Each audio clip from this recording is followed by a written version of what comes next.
میں نے آج تک جو کیا ہے آپ دیکھ لیں 5 دہائی کی میرے سفر میں نے عبادت سمجھ کے، وکالت بھی عبادت سمجھ کے کی ہے، سیاست بھی عبادت سمجھ کے کی ہے.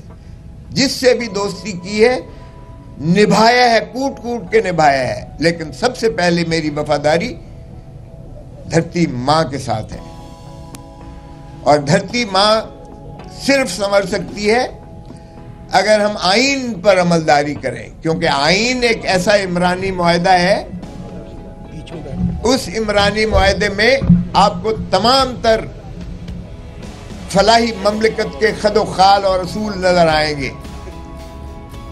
اس پر میں سمجھتا ہوں کہ اگر ہم عملداری دل سے کریں اگر مینوان کریں تو تمام چیزوں کے حل موجود ہے آئین کے اندر.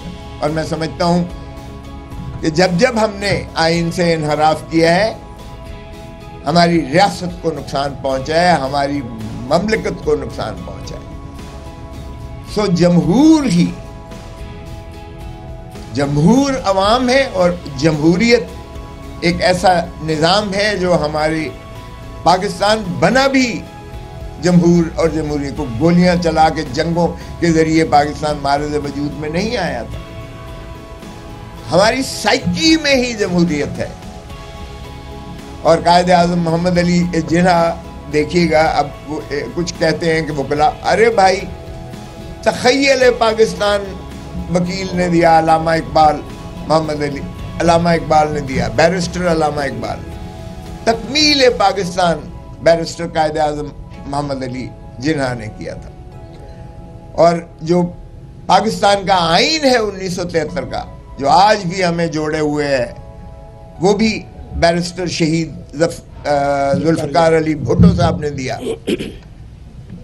تو آج بھی جب اس پر یلغار ہوئی اور چیف جسٹس کو بالوں سے پکڑ کر ایک وہ عامر جو مکے دکھاتا تھا اس نے اسے معزول کیا افتخار محمد چودھری کو، تو بھی ہراول دستے کے طور پر وکیل نکلا تھا. اور سب سے پہلے خون میرے ماتھے پر جو لاٹھیاں برسائی گئی تھی مال روڈ پر، ساری پاکستان کی قوم دنیا ساری نے دیکھا تھا. وہاں سے ایک شروعات ہوئی، جو وکلا برادری بھی اٹھی اور پھر سیاسی جماعتیں بھی آئیں اور پبلک نے لبیک کہا اور دنیا نے مانا. اور ہم نے ثابت کیا کہ مکے دکھانے والا بہت بڑا ڈکٹیٹر جو ہے خش و خاصا طرح بہہ گیا جب عوامی اس کے خلاف نفرت نے جنم لیا. تو اس لیے آئین سے انحراف کرنا، چاہے ضیاء الحق نے کیا، وہ بھی آج ہم خمیازہ بھگت رہے ہیں. ایک شخص جس نے کہا کہ میں جو ہے ایٹم بم سے باز نہیں آؤں گا خواہ مجھے جان پر کیوں نہ کھیلنا پڑے، اور ہینری کسنگر نے دھمکی دی اسے کہ بھٹو تم باز آ جاؤ، اگر تم نے ایٹم بم بنانا بند نہ کیا تو تمہیں عبرت کا نشان بنائیں گے. اور اس نے وہ سائفر جو ہے راجہ بازار راول پنڈی میں لہرا کر قوم کو اعتماد میں لیا.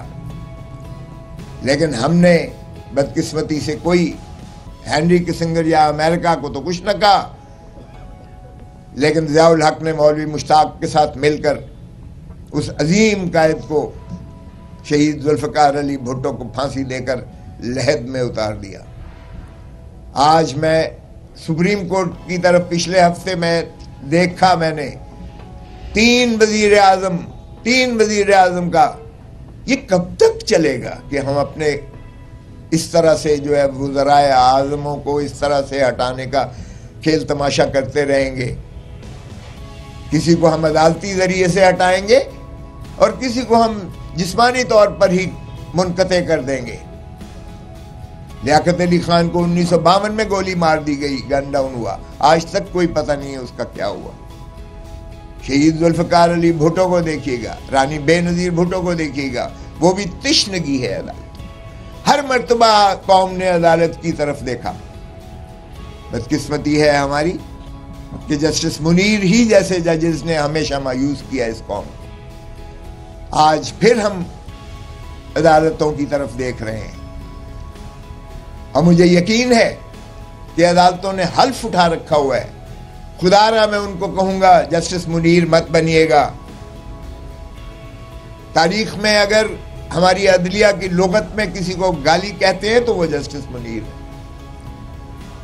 اور اگر کسی کو ہم ہیرو کہتے ہیں تو وہ جسٹس کارنیلیس ہے, حالانکہ وہ غیر مسلم ہے. لیکن کردار جس نے دکھایا, جس نے قانون پر عملداری کی, جس نے آئین کی پاسداری کی, چونکہ آئین کا حلف اٹھایا ہوتا ہے, وہ امر ہو جاتا ہے, اس کا نام بھی مر کے بھی نہیں مٹتا. تو ہم توقع کرتے ہیں کہ آج عدلیہ وہی انصاف کے ترازو کو تھامے ہوئے برابر کا انصاف